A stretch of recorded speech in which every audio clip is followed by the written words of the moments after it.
Hello everyone, how are you all? I hope all are doing great. One of our YouTube viewers had messaged me earlier asking me what is HIIT and HIIT and what is the difference between them. So before starting this video, I would like to thank all the people who have subscribed to my channel and also watch my videos till the very end. You are simply incredible and very special to my heart. Each and everything we share here is absolutely free. Yes, I said free, and we don't charge you any money. This will be continued throughout my life since I love to share you friends my knowledge. The only thing we ask is to watch the video till the very end and share your valuable comments so that we can improvise, and do us a kind favor of subscribing to our channel if you are new in here. Okay, so let's get started.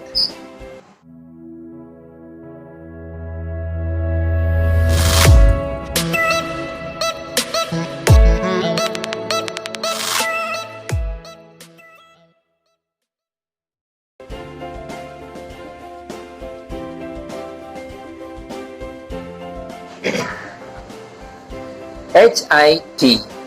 HIIT stands for High Intensity Training. From the name itself you can understand what it is all about. A training which is performed at a very high intense level to achieve a particular goal. High intensity training HIIT is a form of strength training which got popularized in the 1970s by Arthur Jones. The training mainly focuses on performing quality weight training, wherein the repetitions that are performed during an exercise is done till the muscles reach a momentary failure. The training takes into account the number of repetitions one performs, the amount of weight he or she lifts, and the amount of time the muscle is exposed to tension in order to maximize the amount of muscle fiber recruitment.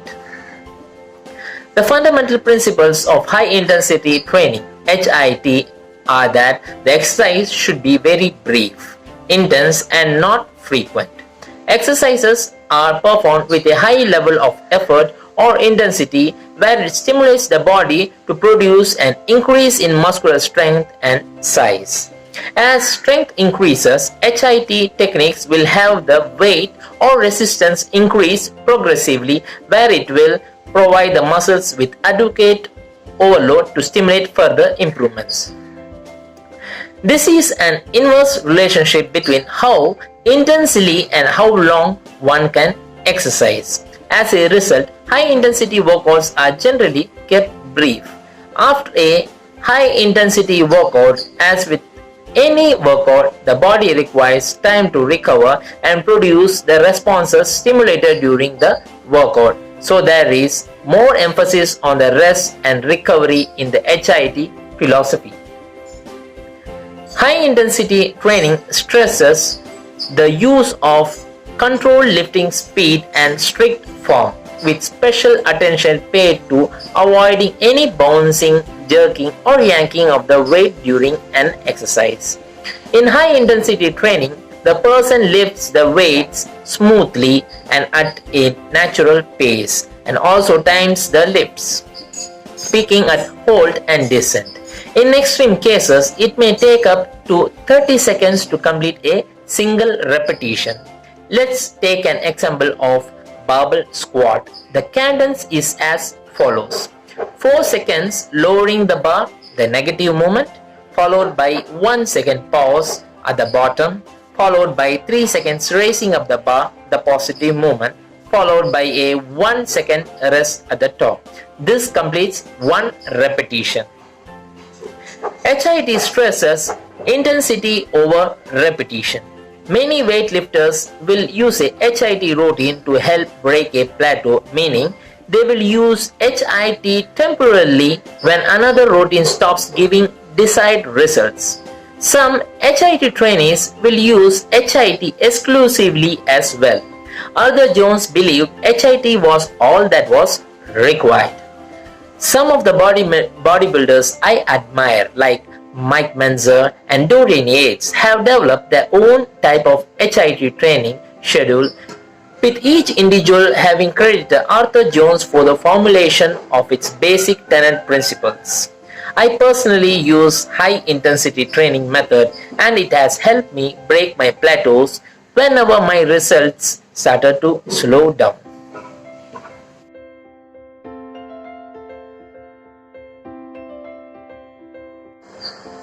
HIIT. HIIT stands for High Intensity Interval Training. It is also called as High Intensity Intermittent Exercise (HIIE) or Sprint Interval Training (SIT). It is a form of interval training, a cardiovascular exercise strategy alternating short periods of intense anaerobic exercise with less intense recovery periods until a person is too exhausted to continue. Though there is no universal HIIT session duration, these intense workouts typically last under 30 minutes, with times varying based on a participant's current fitness level. The duration of HIIT also depends on the intensity of the session.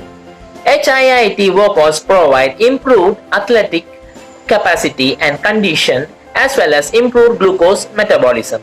HIIT may also be as effective for treating hyperlipidemia and obesity, or improving muscle and bone mass. However, research has shown that HIIT regimens produce significant reductions in the fat mass of the whole body, which means HIIT, high intensity interval training, is not at all recommended for a normal or an obese person, but it is only recommended for highly trained and efficient athletes.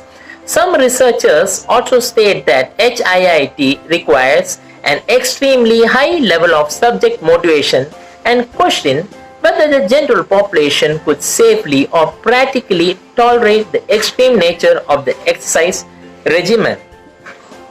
HIIT exercise sessions generally consist of a warm-up period wherein the person warms up his or her body to get ready for the exercise regime.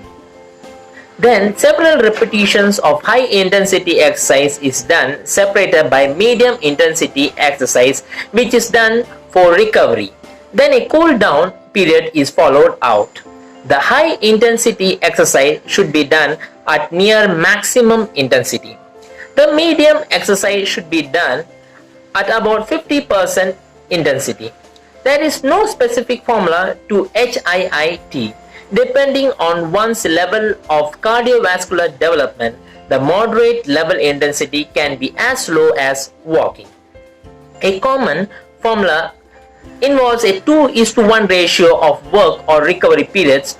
For example, 30 to 40 seconds of hard sprinting alternated with 15 to 20 seconds of jogging or walking repeated to failure.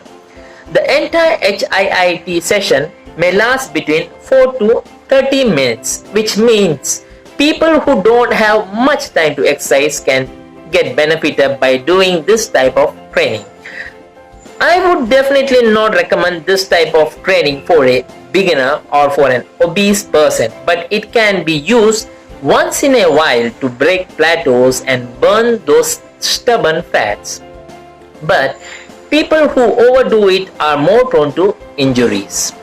HIIT, high intensity interval training, is not as effective as HIIT, high intensity training, in building muscle and bone mass. But still, HIIT definitely has lot of other benefits, like it helps burn more calories in a very short amount of time. It also improves one's cardiovascular fitness level. HIIT, high intensity interval training, also increases the consumption of oxygen level in the body. It can also definitely reduce your heart rate and blood pressure. So which type of training is good and the best? I would say both the training methods are good, but each training method should be prescribed and implemented based on your fitness status and your fitness goal. It is best that you go and get an advice and guidance from a well-knowledgeable and an experienced fitness professional than fall for a gym bro who thinks whatever works for him or her works for all. It's not like that. There is something called as individual differences. All are not made the same. Similarly, everyone has different physical and fitness statuses. The thing which suits me may not suit you, or the thing which suits you may not suit me. So let me end this video with a happy note that let fitness be a self-discovery process wherein one takes time to get to know which suits him or her the best through trial and error method. Have a blessed day, friends. Thank you.